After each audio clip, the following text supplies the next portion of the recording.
ओम शांति। 11 मार्च 2023 के ईश्वरीय महावाक्य। पहले एक नजर मुरली के मुख्य पॉइंट पर।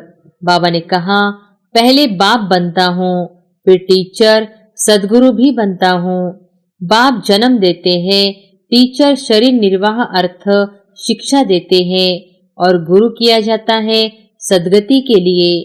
परमात्मा अथवा खुदा गॉड तो बहुत ही कह देते हैं, परंतु फादर का नाम जरूर चाहिए। फादर का नाम है ही शिव। लौकिक बाप का अगर कोई चित्र देखते हैं तो झट कहेंगे यह हमारा बाप है।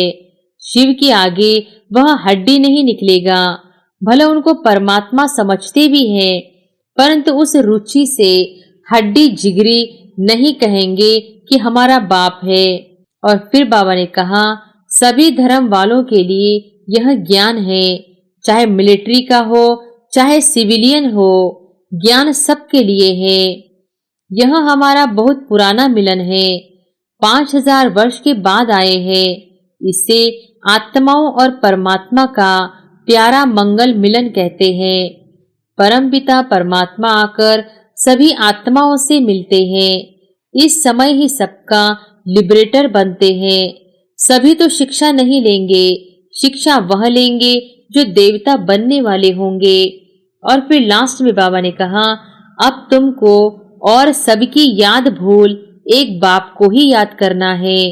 वही सत्य बाप, सत्य टीचर, सदगुरु है, सचखंड की स्थापना करने वाला है। कहते हैं ना, शेरनी का दूध सोने के बर्तन में ही ठहर सकता है, तो यह भी ज्ञान अमृत बच्चों को मिलता है। बर्तन लोहे से बदलकर सोने का होगा तभी धारणा होगी। तुमको अगर स्वर्गवासी बनना है, बाप से वर्षा लेना है, तो बाप को याद करो, श्रीमत पर चलो। यह ज्ञान अभी ही मिलता है, क्योंकि अभी स्वर्ग के द्वार खुलते हैं। और अब सुनते हैं महावाक्यों को विस्तार से। मुरली का सार। मीठे बच्चे, ज्ञान और योग बल से पुराने पापों के खाते को चुकतू कर नया पुण्य का खाता जमा करना है। योग बल से एवर हेल्दी वेल्दी बनना है। प्रश्न है, संगम युग की विशेषताएं कौन सी है जो सारे कल्प में नहीं हो सकती है? उत्तर है, संगम युग पर ही 5000 वर्ष के बाद आत्मा और परमात्मा का प्यारा मंगल मिलन होता है। यही समय है बाप से बच्चों के मिलने और वर्षा लेने का। बाप सभी आत्माओं के लिए इसी समय ज्ञान देते हैं, सबका लिबरेटर बनते हैं। संगम युग पर ही देवी देवता धर्म की सैपलिंग लगती है। जो दूसरे धर्म में कन्वर्ट हो गए हैं वह निकल आते हैं। सभी अपना अपना पुराना हिसाब किताब चुकतू कर वापस जाते हैं।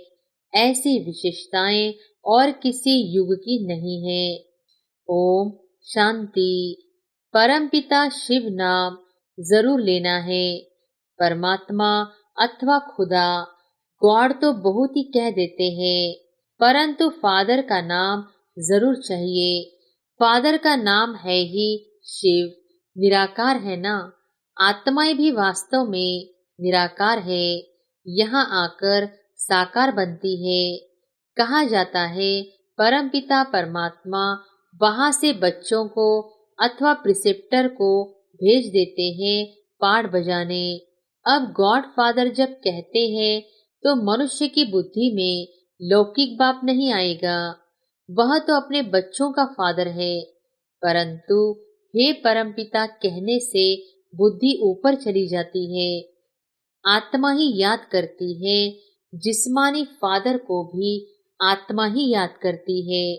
जो जिस्म देते हैं, फिर आत्माओं का जो असली बाप है उनको भी याद करेंगे ना। परंतु वह कौन है, कौन उनको फादर कह बुलाते हैं, क्यों उनसे रहम मांगते हैं? वह सबका बाप है, यह तो सब जानते हैं। लेकिन अगर सब बाप ही बाप है तो फिर यह पुकार सिद्ध नहीं होती है। कहते हैं परमात्मा ने ही सब कुछ दिया है। यह बच्चा भी परमात्मा ने दिया है, तो गॉड को जरूर याद करते हैं, पुकारते हैं, आ करके हमको पावन बनाओ, लिबरेट करो, इन दुखों से तो जरूर कहाँ तो ले जाएंगे ना। सभी को लिबरेट कर शांति धाम व सुखधाम में ले जाते हैं। कलप कलप कलप के संगम युग पर ही आते हैं, ऐसे नहीं बीच में आते हैं। सबको ले जाने तब आएंगे जब नाटक पूरा होना है। बाप कहते हैं मैं एक ही बार आता हूँ, मुझे कोई घड़ी घड़ी आना नहीं पड़ता है। मैं एक बार आता हूँ जब सब तमोप्रधान बन पड़ते हैं, क्योंकि 84 जन्म तो जरूर पूरे करने हैं। अगर पहले आऊं तो 84 का चक्र पूरा हो न सके। चक्र का पूरा अंत आना चाहिए ना। जब आना होता है तब फिर बच्चों का आकर पहले पहले बाप बनता हूँ, फिर टीचर सदगुरु भी बनता हूँ। बाप जन्म देते हैं, टीचर शरीर निर्वाह अर्थ शिक्षा देते हैं, और गुरु किया जाता है सदगति के लिए। गुरु यहाँ ही किए जाते हैं। सतयुग में कोई गुरु नहीं करते हैं, वहाँ बाप और टीचर होते हैं। ऐसे नहीं कि बाप टीचर बन पढ़ाते हैं। बाप अलग टीचर अलग होते हैं। यहाँ यह बाप टीचर गुरु एक ही है। तुम बच्चों को एडॉप्ट किया है, तुम हो मुख वंशावली। फिर चाहिए पढ़ाई तो सारी सृष्टि चक्र के आदि मध्य अंत का राज समझते हैं। ड्रामा में मुख्य क्रिएटर मुख्य एक्टर कौन कौन है, सारे विश्व के चक्र की नॉलेज बताते हैं। मूल वतन सूक्ष्म वतन स्थूल वतन का सारा समाचार बताते हैं। यह सारा चक्र कैसे फिरता है, पहले पहले नई दुनिया में कौन कौन आते हैं। पहले पहले तो बच्चों को यह जानना चाहिए कि वह हमारा बेहद का बाप है। यह ब्रह्मा भी कहते हैं हमारा बाप यह शिव है। ब्रह्मा वल्द शिव। शिव बाबा भी कहते हैं यह ब्रह्मा बच्चा है, मुझे इनमें प्रवेश करना है, तो मैंने इनको एडॉप्ट किया। पहले इनका नाम असुर लेखराज था, फिर ब्रह्मा नाम रखा है। मैंने इनको अपनाया है। मनुष्य बाबा बाबा कहते हैं परंतु बिगड़ जाने। शिव के चित्र के आगे जाते हैं परंतु वह हड्डी दिल से समझते नहीं है कि यह हमारा बाप है। लौकिक बाप का अगर कोई चित्र देखते हैं तो झट कहेंगे यह हमारा बाप है। शिव के आगे वह हड्डी नहीं निकलेगा। भला उनको परमात्मा समझते भी हैं परंतु उस रुचि से हड्डी जिगरी नहीं कहेंगे कि हमारा बाप है। सिर्फ वंदना करते हैं। भक्ति मार्ग के रसम अनुसार उनसे प्राप्ति क्या होती है वह बुद्धि में आएगा नहीं। यह बाप बैठ समझाते हैं। निश्चय करने के लिए पॉइंट्स तो बहुत देते हैं परंतु बच्चे भूल जाते हैं।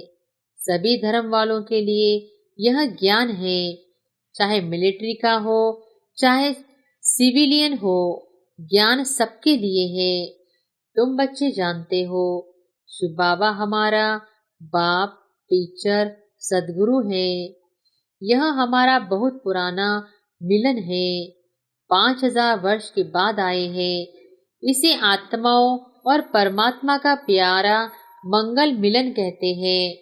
परमपिता परमात्मा आकर सभी आत्माओं से मिलते हैं। इस समय ही सबका लिबरेटर बनते हैं। सभी तो शिक्षा नहीं लेंगे, शिक्षा वह लेंगे जो देवता बनने वाले होंगे। मनुष्य सृष्टि का इतना बड़ा झाड़ है, इनसे सैपलिंग लगाते हैं। आज गवर्नमेंट भी किस्म किस्म की सैपलिंग लगाती रहती है। बाबा भी सैपलिंग लगाते हैं। फिर जो इस कुल के हैं वह निकल आते हैं। जो देवी देवता धर्म वाला व इस फाउंडेशन वाला होगा उनका ही सैपलिंग लगता है। तुम असूल देवी देवता धर्म के हो, फिर और धर्म वालों का भी सैपलिंग लगेगा। जो कन्वर्ट हो गए होंगे वह निकल आएंगे। किस्म किस्म के मुसलमान पारसी आदि आते हैं ना, अपने दैवी धर्म के झाड़ की ही सैपलिंग लगती रहेगी। अब तुम बच्चे प्रैक्टिकल में समझते हो, वह एक ही बाप, हमारा बाप, टीचर, सदगुरु है। मनुष्य तो कहेंगे बाप ने हमको जन्म दिया, फिर फलाने टीचर ने पढ़ाया, फिर पिछाड़ी में गुरु करते हैं, कोई नहीं भी करते हैं। हर एक की अपनी अपनी मान्यता है, कोई ना कोई का कारण। सिमरन जरूर करते हैं, बाप को याद करेंगे व कोई मित्र संबंधी को याद करेंगे। अब तुमको और सबकी याद भूल एक बाप को ही याद करना है।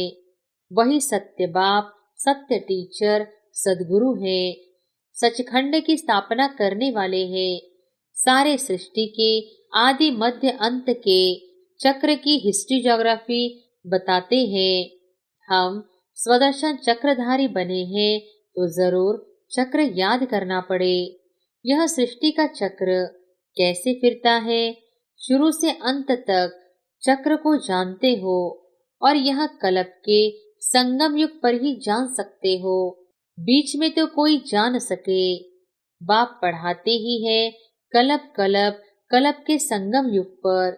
सारे वर्ल्ड की हिस्ट्री ज्योग्राफी का राज और कोई भी समझा न सके, बाप ही समझाते हैं। बाप द्वारा तुम स्वदर्शन चक्रधारी बन चक्रवर्ती राजा बनते हो। वहां यह नॉलेज फिर गुम हो जाती है। नाटक पूरा हुआ, फिर आत्मा के अंदर जो पाठ है राजाई का, वह शुरू होगा। इस समय तुम्हारा पाठ है सीखने का। बाबा का आना, बच्चों को नॉलेज सिखलाना, ऊंच पद प्राप्त कराना अभी का पाठ है। पद प्राप्त कर लिया फिर खत्म। फिर यह सृष्टि चक्र की नॉलेज प्राय लोप हो जाती है। कोई भी मनुष्य को इस सृष्टि चक्र का नॉलेज नहीं है। सन्यासी तो चक्र को मानते ही नहीं, झाड़ को देख कहते हैं यह तो कल्पना है। तो तुम बच्चों को भी धारणा करनी है। योग पूरा नहीं होगा तो धारणा होगी नहीं। बुद्धि प्योर बन न सके। कहते हैं ना, शेरनी का दूध सोने के बर्तन में ही ठहर सकता है, तो यह भी ज्ञान अमृत बच्चों को मिलता है। बर्तन लोहे से बदलकर सोने का होगा तभी धारणा होगी। इसमें अच्छा पुरुषार्थ किया जाता है, बहुत सहज है। वर्ल्ड की हिस्ट्री ज्योग्राफी को जानना है। सतयुग में कौन राज्य करते थे, कितना समय किया, घराना होता है ना, तो उसको कहेंगे डीटी डिनाइस्टी ने 1250 वर्ष राज्य किया। क्या लड़ाई से राज्य लिया? नहीं, अभी के पुरुषार्थ की प्रारब्ध पाई है। यह सारा चक्र तुम किसको भी समझाओ तो बहुत खुश होंगे। भले मिलिट्री के हो, दिल्ली में आते थे ना, उन्हों को भी बाबा समझाते थे ना कि तुमने सुना है जब गीता सुनाई जाती है तो उसमें भगवान वॉच है, जो युद्ध के मैदान में मरेंगे वह मुझे प्राप्त करेंगे, स्वर्गवासी होंगे।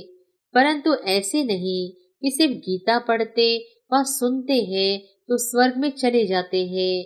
तुमको अगर स्वर्गवासी बनना है, बाप से वर्षा लेना है, तो बाप को याद करो, श्रीमत पर चलो। यह ज्ञान अभी ही मिलता है, क्योंकि अभी स्वर्ग के द्वार खुलते हैं। यह ज्ञान अभी के लिए ही है। शिव बाबा को याद करने की प्रैक्टिस करनी है। अभी बेहद का बाप समझाते हैं मुझे याद करो। उस गुरु के बदले एक शिव बाबा को याद करना पड़े, मेहनत है। वह बाप सभी का एक ही है, उस द्वारा ही स्वर्ग का वर्षा मिल सकता है। शांति सुख का वर्षा उनसे मिलता है। यह समय है ही बाप द्वारा बाप से मिलने का अथवा वर्षा पाने का। सतयुग में था ही एक धर्म, तो अनेक धर्म विनाश और एक धर्म की स्थापना का काम परमपिता परमात्मा का ही है, दूसरा कोई कर न सके। जो बाप द्वारा पढ़ते हैं, राजयोग सीखते हैं, वह स्वर्ग में चले जाते हैं। तुम जानते हो अब कलयुग का अंत है। महाभारी लड़ाई भी सामने खड़ी है। जो पढ़ेंगे वही पद पाएंगे। बाकी सब हिसाब किताब चुकतू कर वापिस चले जाने वाले हैं। तुमको अभी प्रैक्टिकल में अपने पापों का खाता चुकतू कर और पुण्य का खाता जमा करना है। जितना जितना ज्ञान और योग में रहेंगे तो पुराना खाता भस्म हो नया जमा होता जाएगा। योग बल से तुम्हारी आयु बढ़ेगी। तुम एवर हेल्दी वेल्दी बनते जाएंगे। ज्ञान और योग से दोनों मिलते हैं। यह तुम्हारे लिए हॉस्पिटल भी है तो कॉलेज भी है। वास्तव में सच्ची सच्ची यूनिवर्सिटी यहाँ है। गवर्नमेंट की जो यूनिवर्सिटी है उनको यूनिवर्सिटी नहीं कहेंगे। यूनिवर्स तो सारे विश्व को कहा जाता है। उसमें विश्व की नॉलेज कोई है नहीं। वह सब है हद की। कितनी हदें डाल दी है। यूनिवर्सिटी को हिंदी में कहा जाता है विश्वविद्यालय। सारे विश्व से कोई भी आकर पढ़े। उस यूनिवर्सिटी में तो ऐसा हो न सके। यहाँ कोई भी आकर पढ़ सकते हैं। विश्व का रचयिता ही यह विश्वविद्यालय स्थापन करते हैं। हम लिखते भी ऐसे हैं। अब विश्वविद्यालय या यूनिवर्सिटी में फर्क क्या है? वह हिंदी वह अंग्रेजी अक्षर है। यह विश्व के रचयिता ने विश्वविद्यालय रचा है। जहाँ बाप मनुष्य को देवता राजाओं का राजा बनाते हैं, लिबरेट करते हैं। श्रीमत तो मिलती है परंतु आसुरी मत वाले श्रीमत को भी मानते नहीं। यहाँ इस श्रीमत से कितना श्रेष्ठ बनते हैं। अपने तन मन धन से भारत को स्वर्ग बना रहे हैं और है सारा गुप्त। बाबा भी गुप्त आते हैं। श्री कृष्ण तो गुप्त हो न सके परंतु बाप को न जानने के कारण श्री कृष्ण का नाम गीता में डाल दिया है और फिर कृष्ण की डांस दिखाई है। वह तो प्रिंस प्रिंसेस आपस में करते होंगे। वहां प्रजा थोड़ी ही जा सकती है। बाप समझाते तो बहुत है। कहते हैं ज्ञान धन लेकर फिर दान करते जाओ। बड़ी ऊंच पढ़ाई है और पढ़ना भी ऐसे साधारण है। कुर्सी पर तो आसन लगा न सके। यह टांग टांग पर चढ़ाकर बैठना, यह राजाई बैठक ठीक है। यूं तो तुम कैसे भी बैठो। सतयुग में तो गोल्डन स्पून इन माउथ है। बच्चों ने साक्षात्कार भी किए हैं। कैसे विमानों में सोना भरकर आते हैं। महल आदि बहुत जल्दी सब कुछ बन जाता है। अब भी बाबा के देखते देखते बिजली मोटर आदि क्या क्या बन गए हैं। आगे अनाज कितना सस्ता था तो सतयुग में कितना सस्ता होगा। यहाँ सोने के सिक्के की कीमत 100 रुपया है तो वहाँ 1 पैसा होगी। तो कितना फर्क है। तो तुमको एक जन्म की पढ़ाई से 21 जन्मों की राजाई मिलती है। और क्या चाहिए। बाबा युक्तियां बताते रहते हैं। बच्ची अगर ज्ञान नहीं लेती है तो उनको शादी करानी पड़े।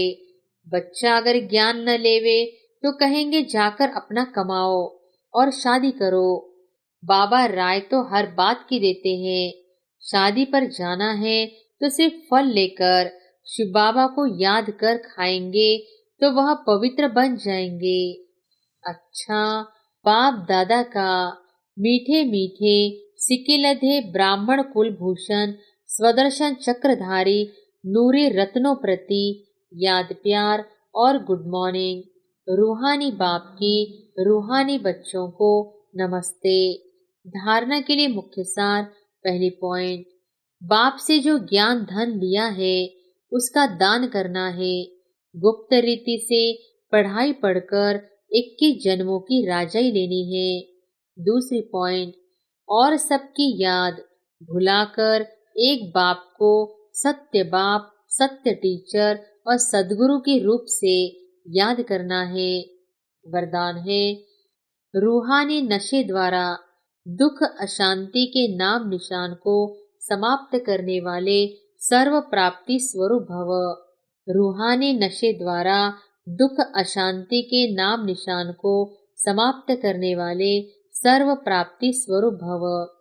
रूहानी नशे में रहना अर्थात चलते फिरते आत्मा को देखना व आत्म अभिमानी रहना। इस नशे में रहने से सर्व प्राप्तियों का अनुभव होता है। प्राप्ति स्वरूप रूहानी नशे में रहने वाली आत्मा के सब दुख दूर हो जाते हैं। दुख अशांति का नाम निशान भी नहीं रहता, क्योंकि दुख और अशांति की उत्पत्ति अपवित्रता से होती है। जहाँ अपवित्रता नहीं, वहाँ दुख अशांति कहाँ से आई? जो पावन आत्माएं हैं, उनके पास सुख और शांति स्वतः ही है। स्लोगन है, जो सदा एक की लगन में मगन है, वही निर्विघ्न है। जो सदा एक की लगन में मगन है, वही निर्विघ्न है। अच्छा, ओम शांति।